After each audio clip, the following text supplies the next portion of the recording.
Jesús no puede ser el Mesías si su genealogía es falsa. Y no es que lo diga yo, lo dice la Biblia. Lo dicen los propios evangelistas que se contradicen entre ellos y que al escribir sus versiones del origen de Jesús, dejaron expuesta la prueba más evidente de que todo esto fue una invención, un montaje narrativo lleno de errores, porque jamás hubo un personaje real detrás, que conectara todos los puntos. Y aquí va la bomba. El Evangelio de Mateo y el Evangelio de Lucas presentan dos genealogías completamente diferentes de Jesús. Y no estamos hablando de un pequeño error. Estamos hablando de dos listas de antepasados que divergen de manera radical y que echan por tierra toda la idea de que Jesús descendía de David, algo que era requisito indispensable para que fuera considerado el Mesías prometido. Vamos a dejarlo claro desde el inicio. Mateo afirma que José, el padre legal de Jesús, es hijo de Jacob. Pero Lucas dice que José es hijo de Eli. ¿Cómo puede un mismo hombre tener dos padres distintos? ¿Cómo es que los evangelistas, inspirados supuestamente por Dios, ni siquiera pudieron ponerse de acuerdo en algo tan esencial como el linaje del supuesto Hijo de Dios? Y no solo eso, Mateo enumera 42 generaciones desde Abraham hasta Jesús, mientras que Lucas menciona 77 generaciones, que van desde Jesús hasta Adán. ¿Te das cuenta del nivel de contradicción? No es una diferencia menor. Es una brecha tan inmensa que deja completamente en ridículo la idea de un relato inspirado por Dios. ¿Acaso Dios no podía guiar a sus escritores para que dijeran lo mismo? ¿O simplemente estaban inventando lo que mejor les convenía según su audiencia? Porque esa es otra verdad explosiva.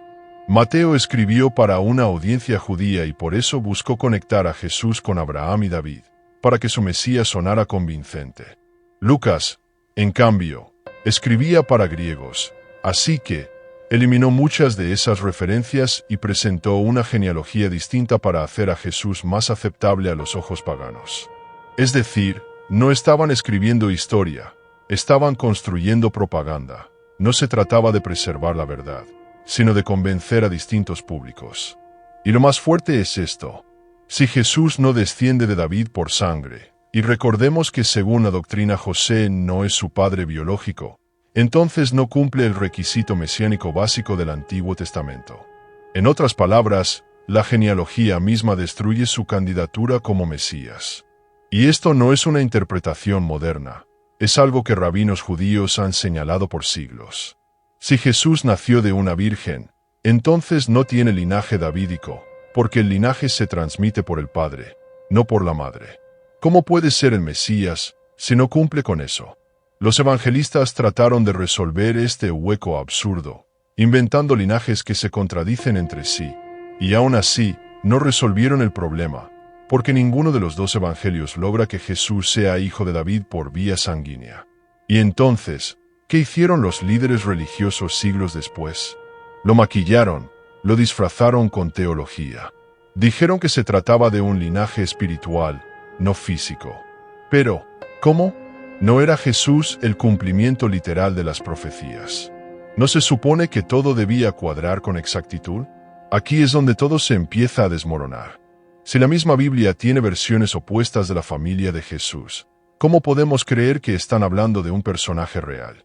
¿Cómo es posible que dos textos inspirados por el mismo Dios tengan errores que cualquier genealogista notaría en segundos?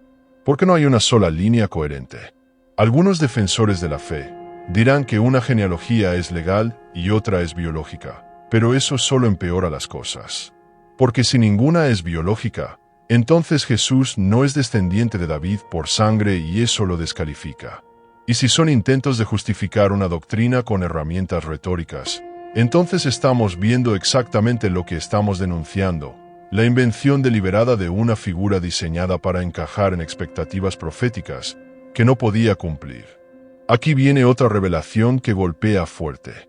Algunos manuscritos antiguos ni siquiera coinciden entre sí en los nombres listados dentro de estas genealogías, lo que significa que, además de estar mal desde el principio, los copistas posteriores las alteraron, las recortaron o las extendieron según las necesidades de cada comunidad cristiana. Y eso no te parece sospechoso, porque a mí me parece el acto desesperado de una religión, tratando de sostener su narrativa a cualquier costo. ¿Por qué tanta edición? tanta manipulación, tanta incoherencia. Si lo que se supone que están transmitiendo es la palabra eterna de Dios, esta es la primera grieta en la muralla y es brutal, porque cuando un edificio se sostiene sobre cimientos falsos, tarde o temprano se derrumba. Y en este caso, los cimientos del Mesías cristiano están quebrados desde la base. Las genealogías de Mateo y Lucas no solo no coinciden, sino que son evidencia directa de que Jesús fue una figura moldeada, ajustada, remendada según convenía, como si estuvieran intentando fabricar una ficha biográfica para alguien que nunca existió. Y al hacerlo, dejaron todas las costuras visibles. ¿Sabías que Lucas hace a Jesús descendiente de Natán, hijo de David, mientras que Mateo lo hace descendiente de Salomón? ¿Sabías que de David en adelante, los linajes ya no coinciden en absoluto? ¿Cómo explicas eso si el personaje fue real? ¿Cómo puede un mismo hombre tener dos árboles genealógicos completamente distintos? Y si no fue un error, entonces fue una falsificación consciente. Cualquiera de las dos opciones es devastadora, porque si fue un error, entonces los evangelistas no estaban inspirados por Dios. Y si fue una falsificación, entonces mintieron deliberadamente. En ambos casos, Jesús deja de ser confiable como figura divina. Y aquí es donde te invito a detenerte un segundo y reflexionar. ¿Cuántas veces te han dicho que la Biblia es perfecta, inerrante, que todo encaja como un rompecabezas divino? Y ahora, ¿qué hacemos con estas piezas que no embonan por ningún lado? Lo que hacemos es mirar la verdad de frente. Jesús fue inventado y su genealogía es la primera prueba escrita de ello. Esta no es una crítica vacía, es una evidencia textual. Está en tus manos, en tu propia Biblia. No necesitas arqueología ni documentos externos para ver que hay algo que no cuadra. Solo necesitas leer con atención y darte cuenta de que la historia no se sostiene. Porque una historia verdadera no necesita parches ni contradicciones. Pero una historia inventada sí. Y esta prueba, la genealogía doble y contradictoria de Jesús, es la primera de 6 que vamos a revelar. Si esto ya te hizo dudar, espérate a lo que sigue. Lo que viene te va a dejar sin aliento, porque las siguientes pruebas no solo confirman que Jesús fue construido pieza por pieza, sino que lo hicieron con tanto descuido que dejaron huellas por todos lados. Y esas huellas, amigo o amiga que me escuchas, están en la Biblia que tú mismo tienes en casa. Si has llegado hasta aquí, prepárate para lo que viene. Esto apenas empieza. Si la genealogía falsa ya hizo temblar las bases del relato, prepárate, porque lo que vas a escuchar ahora es aún más escandaloso. Los evangelios no se ponen de acuerdo, ni siquiera en cuándo nació Jesús. Y este dato, que parece básico para cualquier biografía seria, se convierte en una pesadilla cronológica, imposible de resolver. En un lado tienes a Mateo diciendo con total claridad que Jesús nació durante el reinado del rey Herodes el Grande, un monarca histórico que, según todas las fuentes confiables, incluyendo a Flavio Josefo, murió en el año 4 a.C. Y en el otro lado tienes a Lucas afirmando, sin ningún titubeo, que Jesús nació durante el famoso censo de Quirino, un evento que sucedió, según los registros romanos, alrededor del año 6 después de Cristo. Detente un segundo. Haz la cuenta. Hay una diferencia de 10 años entre ambos relatos. 10. ¿Cómo puede una misma figura histórica nacer durante el gobierno de un rey muerto o durante un censo posterior a su muerte por más de una década? Es una imposibilidad histórica. Es una contradicción tan grave como decir que alguien nació durante la Revolución Mexicana y también en el gobierno de López Obrador. No hay manera de reconciliar esas fechas. O uno está mintiendo o los dos están inventando. Y si uno está inventando, entonces, ¿qué más inventó? La respuesta es inquietante, probablemente todo. Ahora piensa en esto. ¿Qué necesidad había de mentir sobre el momento exacto del nacimiento de Jesús? ¿Por qué no podían decir la verdad y ya? Porque lo que buscaban era acomodar su narrativa a las profecías. Mateo necesitaba que Jesús naciera en tiempos de Herodes, para cumplir con la profecía del asesinato de los inocentes, el viaje a Egipto y el regreso a Nazaret, como si fuera un nuevo Moisés. Lucas, en cambio, requería que Jesús naciera en Belén, por otras razones simbólicas. Así que inventó un censo que obligara a José y María a viajar justo en el momento del parto. Y aquí viene otra bomba. No hay ningún registro histórico de un censo universal que obligara a cada familia a viajar a la ciudad de sus antepasados. Esa es una idea absurda. ¿Te imaginas que todos los habitantes del Imperio Romano tuvieran que viajar con sus familias a los pueblos de sus tatarabuelos solo para llenar un formulario? Ni siquiera hoy eso tendría sentido. Roma era burocrática, sí, pero no estúpida. El supuesto censo que menciona Lucas no solo es imposible desde el punto de vista logístico, sino que contradice los métodos reales del Imperio Romano, donde los censos se hacían en la ciudad donde uno vivía, no en donde vivieron tus ancestros siglos atrás. ¿Y sabes qué es lo más grave? Que ese censo histórico de Quirino ocurrió cuando Judea ya no era reino de Herodes, sino una provincia romana. En otras palabras, Herodes ya estaba muerto y los dos relatos no pueden ocurrir al mismo tiempo. Estamos literalmente ante una ruptura total del relato bíblico. No puedes tener una misma historia ocurriendo en dos momentos que se excluyen mutuamente. Y si el nacimiento de Jesús fue una invención, si el escenario fue fabricado para encajar en profecías que ya existían, entonces estamos ante la confirmación de que los evangelistas no estaban contando lo que vieron, ni lo que investigaron. Estaban adaptando, manipulando, corrigiendo el pasado para construir una figura artificial. ¿Y sabes qué más evidencia eso? Que ninguno de los otros escritores del Nuevo Testamento menciona este problema. Pablo, el autor más antiguo del cristianismo, nunca habla del nacimiento virginal, ni del viaje a Belén, ni del censo, ni de Herodes, ni de los ángeles, ni de los pastores, nada. Cero, porque en los textos más tempranos de la fe cristiana, el Jesús histórico todavía no existía. Existía solo el Cristo resucitado, una figura teológica, una visión, un símbolo. El relato de Belén, el pesebre, los magos, las estrellas, las matanzas de niños, todo eso vino después.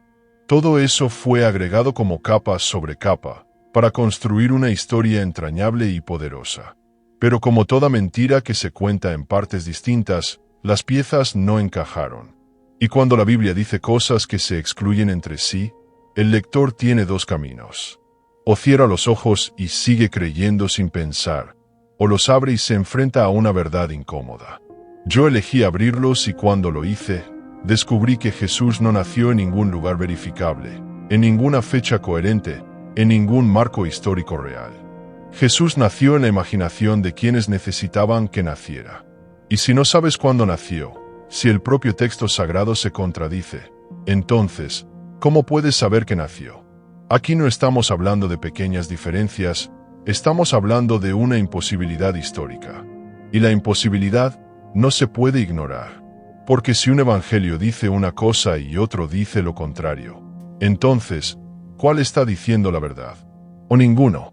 Y si ninguno, entonces, ¿por qué hemos construido toda una religión sobre este punto ciego? ¿Por qué nadie nos dijo esto en la catequesis? ¿Por qué el sacerdote no lo mencionó nunca en sus homilías? ¿Por qué las escuelas religiosas lo pasan por alto? Porque si lo dijeran, se cae todo el castillo, se rompe la ilusión. Y cuando se rompe la ilusión, se despierta la mente. Y cuando una mente despierta, ya no puede volver a dormir. Por eso esta prueba bíblica, la cronología imposible del nacimiento de Jesús, es una dinamita bajo los cimientos de la historia cristiana, porque revela algo más profundo. No se trata solo de que se equivocaron en la fecha, es que no les importaba la fecha, les importaba el símbolo. Y para crear ese símbolo, estaban dispuestos a mentir, a cambiar nombres, a alterar escenarios, a borrar la historia real. ¿Te das cuenta de lo fuerte que es eso? ¿Te das cuenta de lo que implica que todo lo que creíste saber sobre el nacimiento de Jesús fue una construcción, una invención con fines teológicos, no una narración fiel de los hechos? Y si su nacimiento es falso, entonces, ¿qué más lo es? ¿Dónde termina la invención? ¿Dónde comienza la verdad? En este punto tú decides, pero ya no puedes decir que no sabías, porque aquí está la evidencia, dentro de tu propia Biblia. Ya vimos que su genealogía es contradictoria y ahora sabemos que su nacimiento no puede ubicarse en ningún punto del tiempo. Jesús literalmente no cabe en la historia. Ya vimos que la genealogía de Jesús es una contradicción imposible y que la fecha de su nacimiento no encaja en ningún marco histórico real. Pero lo que vas a descubrir ahora es aún más devastador, porque nos obliga a hacernos una pregunta que ningún creyente quiere enfrentar con honestidad. Si Jesús realmente vivió, hizo milagros, predicó en plazas públicas, fue crucificado frente a una multitud y resucitó gloriosamente al tercer día, ¿por qué el principal autor del cristianismo, Pablo de Tarso, jamás menciona absolutamente nada de eso? Y cuando digo nada es literal. En todas sus cartas, las más antiguas del Nuevo Testamento, escritas décadas antes que los Evangelios, Pablo no dice una sola palabra sobre los milagros de Jesús, ni sus parábolas, ni su nacimiento, ni sus viajes, ni su madre, ni sus discípulos, ni sus enseñanzas. Pablo no cita el Sermón del Monte, no menciona la última cena como la narra la tradición, no relata ninguna sanación, ninguna expulsión de demonios. Ni siquiera habla del juicio ante Pilato, ni del Gólgota, ni del velo del templo rasgándose. Nada. Lo único que le interesa a Pablo es el Cristo espiritual, el ser divino que murió y resucitó por nuestros pecados. Y aquí está el punto más explosivo de todo esto. Pablo no tiene idea de un Jesús histórico, porque ese Jesús todavía no existía cuando él escribía. El Jesús de Pablo no es un maestro galileo que caminaba por Palestina. Es una entidad cósmica, una figura mística que se le reveló en visiones. Lo dice él mismo. No recibió el evangelio de ningún hombre, ni de los apóstoles, sino por revelación directa. ¿Y qué significa eso? Que su conocimiento de Jesús no vino de testigos ni de relatos históricos, sino de alucinaciones, sueños o experiencias internas, es decir, de la imaginación. Pablo nunca conoció a Jesús en vida y, sin embargo, es quien más escribió sobre él. ¿Cómo puede ser que quien nunca lo vio sea quien más influencia tiene sobre lo que creemos de él? ¿Y cómo puede ser que ese autor no sepa nada sobre la vida terrenal de Jesús? Esto no es una omisión inocente, es una evidencia demoledora.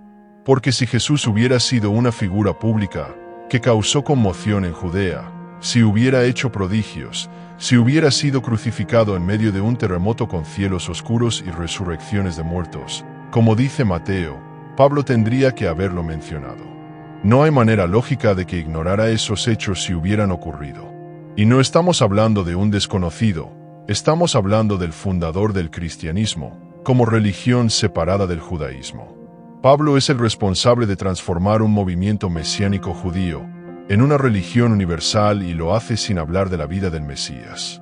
Increíble. Pero hay más. En Gálatas, Pablo discute con Pedro y con Santiago, el hermano del Señor, pero nunca los presenta como discípulos de Jesús. Nunca dice que comieron con él, que lo siguieron por los caminos, que lo vieron hacer milagros. Para Pablo, Santiago no es el hermano biológico de Jesús, es el hermano en la fe, como todos los cristianos. Y cuando Pablo menciona la crucifixión, lo hace sin detalles, sin contexto, como si hablara de un símbolo, no de un hecho, porque para él, lo único importante es que Cristo murió y resucitó en los cielos. No importa cuándo ni dónde, no importa cómo ni ante quién, importa solo el significado espiritual.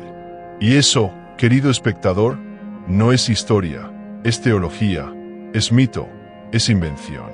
Y aquí te va una bomba más.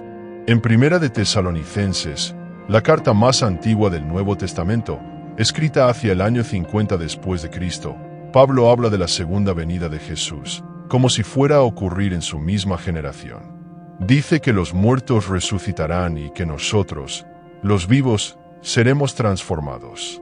Pero, ¿cómo puede decir eso si Jesús había resucitado y ascendido al cielo solo 20 años antes? Porque para Pablo, Jesús nunca estuvo en la tierra como humano. Su muerte y resurrección ocurrieron en otro plano. Por eso espera su regreso literal, porque su primera venida no fue física, fue espiritual. Solo mucho después, con los evangelios, se fabricó una biografía completa con escenarios geográficos, personajes, fechas, milagros y discursos. Pero eso no existía aún en tiempos de Pablo. Y si no existía en los años 50, entonces no es historia, es una construcción posterior. Reflexiona un momento. ¿Qué clase de religión tiene como figura central a un hombre cuya vida nadie describe en los textos fundacionales? ¿Por qué no hay testimonios contemporáneos sobre sus actos?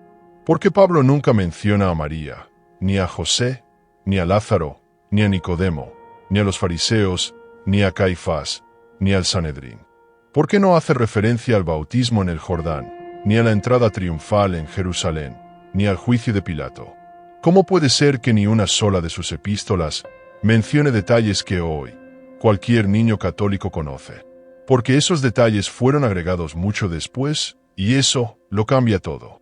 Ya no estamos ante un relato fiel de hechos reales. Estamos ante una narrativa teológica que fue creciendo como una leyenda, con adornos cada vez más espectaculares, con milagros cada vez más elaborados, con discursos cada vez más pulidos. Y si el primer testigo no habla de la historia, sino de la mística, entonces el origen del cristianismo no es histórico, es mitológico. Jesús fue una figura revelada en visiones, no un carpintero crucificado. Fue un símbolo creado para responder a una necesidad espiritual. Y cuando eso ocurre, no hay verdad objetiva, solo hay interpretación. ¿Y sabes qué es lo más inquietante? Que todo esto está en la Biblia. No necesitas libros ateos ni documentales anticristianos. Solo necesitas leer con atención las cartas de Pablo y notar lo que no está, lo que no dice.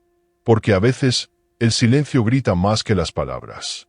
El silencio de Pablo sobre el Jesús terrenal es el grito más fuerte que dice: ese Jesús todavía no existía. Y si no existía, entonces fue inventado. Así de simple, así de contundente.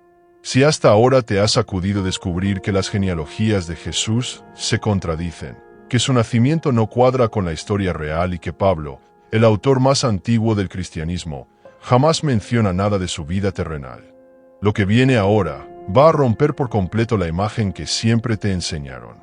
Jesús cambia radicalmente dependiendo de quién lo cuente. No es el mismo en Marcos que en Juan, ni en Mateo que en Lucas. No es el mismo Jesús el que llora sangre en Getsemaní, que el que camina impasible hacia la cruz, sin mostrar miedo.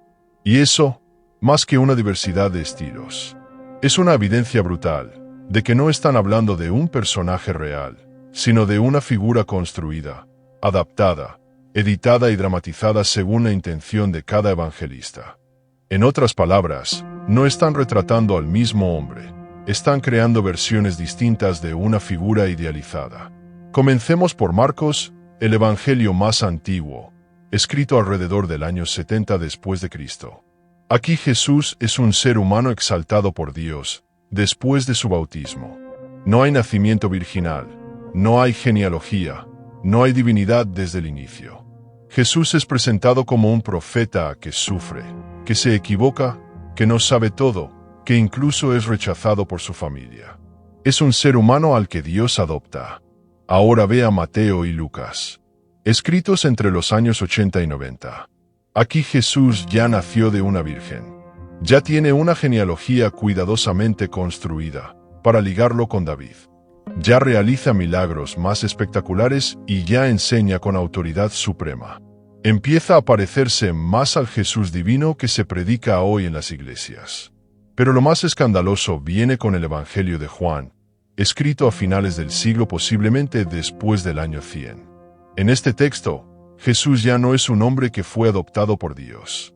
Es Dios mismo, desde el principio. Es el Logos eterno, preexistente al universo, la luz que vino al mundo. ¿Notas el patrón?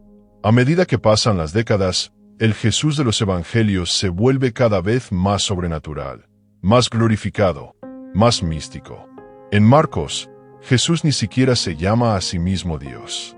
En Juan, en cambio, dice frases como: yo soy el camino, la verdad y la vida. Pero si eso fuera real, ¿por qué los primeros evangelios no lo mencionan? ¿Por qué ese Jesús divino aparece solo en el relato más tardío?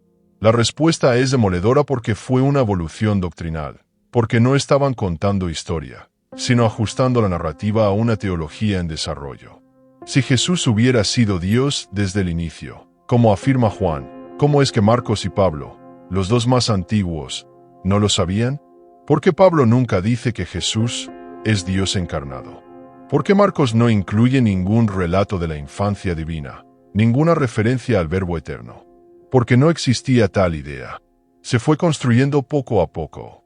Fue una invención progresiva, un mito en expansión. Y esto no es especulación. Lo puedes comprobar por ti mismo. Toma cualquier pasaje del Evangelio de Juan y compáralo con el mismo momento en Marcos. Por ejemplo, en Juan, Jesús camina hacia su arresto sabiendo todo, con calma, con autoridad. En Marcos, Jesús está angustiado. Ora para que no lo capturen, suda, sufre, clama al cielo. ¿Cuál es el verdadero? ¿El que tiene miedo o el que lo controla todo? No pueden ser ambos.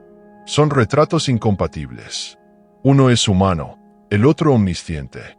Y esto nos lleva a la pregunta más importante. ¿Por qué cambia tanto? ¿Por qué no hay una versión única? Porque no había una tradición fija, no había biografías confiables. Había interpretaciones y cada comunidad cristiana escribió su propia visión de Jesús. Algunos lo necesitaban humano para identificarse con él. Otros lo necesitaban divino para adorarlo. Algunos lo presentaban como maestro sabio, otros como guerrero cósmico, algunos como cordero inmolado, otros como juez del fin de los tiempos. Y si todas esas versiones conviven en la Biblia, no es porque reflejen distintos aspectos de una misma persona, sino porque son construcciones distintas sobre un mismo mito. Jesús, como lo conocemos hoy, no existía en el siglo I. Fue armado con piezas de otras figuras: Moisés, Elías, Osiris, Mitra, Dionisio. Fue adornado con historias repetidas. El niño nacido de virgen, el Salvador que muere y resucita, el Maestro que da su vida por la humanidad. Todo eso ya existía en otras religiones antes del cristianismo, solo que aquí se reempacó bajo un nuevo nombre: Jesús. Y si esto no te convence, considera este dato. Ninguno de los evangelistas dice ser testigo ocular. Todos escriben décadas después de los hechos y lo hacen sin fuentes confiables. Por eso se contradicen. Por eso uno dice que Jesús fue crucificado un día antes de la Pascua, y otro dice que fue durante la Pascua. Por eso uno lo llama Emmanuel, otro lo llama el Hijo del Hombre, otro el Cordero de Dios, otro el Hijo de David. Es como si cada uno hubiera tomado una idea distinta y la hubiera elevado al rango de verdad absoluta. Pero en ese caos se revela la verdad que nadie quiere aceptar. Si Jesús hubiera sido una persona real, sus retratos serían coherentes y no lo son. Son divergentes, incompatibles, hasta ridículos cuando se comparan de cerca. ¿Cómo puede un Dios omnipotente tener versiones tan contradictorias? ¿Cómo puede el Salvador del mundo ser tan distinto dependiendo del narrador? La respuesta, por brutal que suene, es esta: porque fue una creación, no una figura biográfica, sino una invención ideológica. Jesús fue adaptado como un molde para cada época. Para un grupo fue el judío rebelde, para otro, el cordero inmolado, para otro, el Dios universal. Cada comunidad puso en su boca lo que necesitaban escuchar. Cada autor lo convirtió en reflejo de sus propias expectativas. Y así el Jesús de la historia desapareció si alguna vez existió. Y en su lugar surgió el Jesús de la fe, el Jesús camaleónico, el Jesús de 1000 caras, el Jesús fabricado. Y ahora te pregunto, ¿cuántas versiones necesitas para darte cuenta de que ninguna es auténtica? Si ya has visto cómo la genealogía de Jesús es incompatible, cómo su nacimiento es una imposibilidad histórica, cómo Pablo nunca lo menciona como figura terrenal y cómo cada evangelio lo retrata de manera distinta, como si fueran versiones de un personaje ficticio que se va adaptando a las necesidades ideológicas de cada autor. Prepárate porque ahora viene la estocada final, la prueba doble que destruye cualquier intento de defender la existencia histórica de Jesús con base en la propia Biblia. Primero, el hecho de que ninguno de los evangelios fue escrito por testigos oculares, y segundo, que la misma Biblia reconoce que no hay pruebas, sino que todo se sostiene exclusivamente en la fe, es decir, en creer sin ver. Empecemos por el primer punto. Los evangelios fueron escritos entre 40 y 70 años después de la supuesta muerte de Jesús.